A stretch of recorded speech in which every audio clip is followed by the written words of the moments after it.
je suis donc Ludovic Moget et je suis atteinte d'un cancer et à cause des pesticides.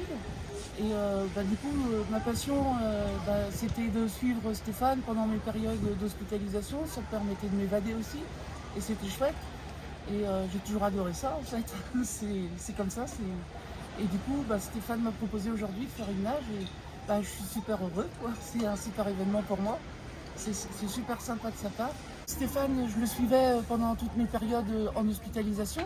Ça me permettait de m'évader tout le temps en fait. Et du coup, j'ai commencé à le suivre comme ça et j'ai été passionnée et c'était super. C'était des moments merveilleux pour moi.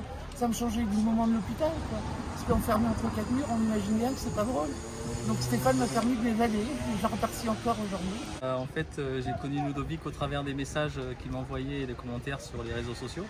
Et un jour, il m'a envoyé un message en me disant qu'il me suivait et que ça lui faisait du bien de voir mes vidéos lorsqu'il était hospitalisé. Et j'ai été hyper touché.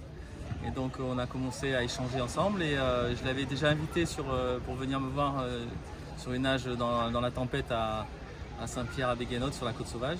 Et là, aujourd'hui, on va partager un moment ensemble dans l'eau. Et je suis ravi parce que ça montre qu'avec la maladie, avec tout ce qui peut arriver, les aléas dans la vie, on peut toujours faire des choses. Et ça, je trouve ça fabuleux comme message. On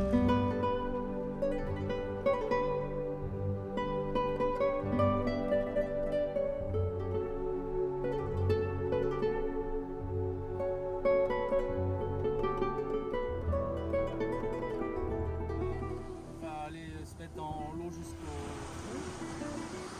On va commencer par mettre un peu le long en parallèle. Là, et ensuite, on va voir comment tu te sens bien à l'aise. Et dans ce cas-là, on irait peut-être ce soir.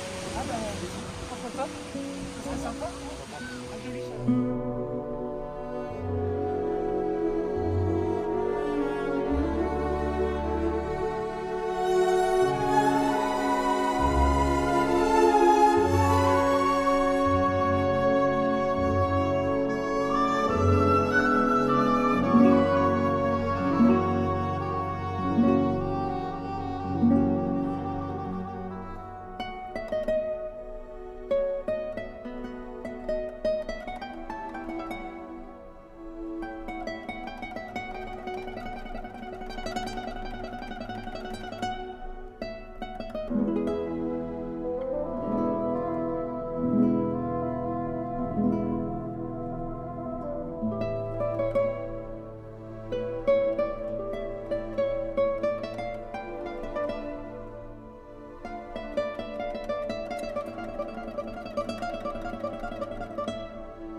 Exploit que j'ai fait grâce à Stéphane encore.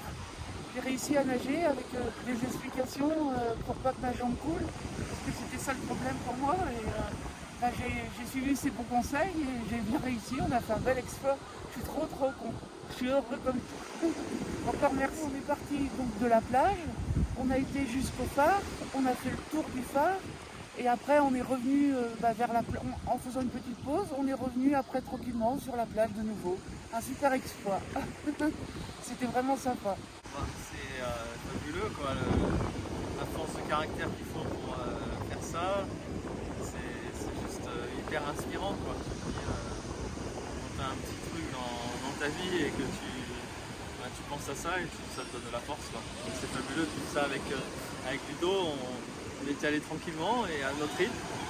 Et donc on s'est fait notre petit challenge ensemble là. On allait jusqu'au phare et revenir et c'était un super moment.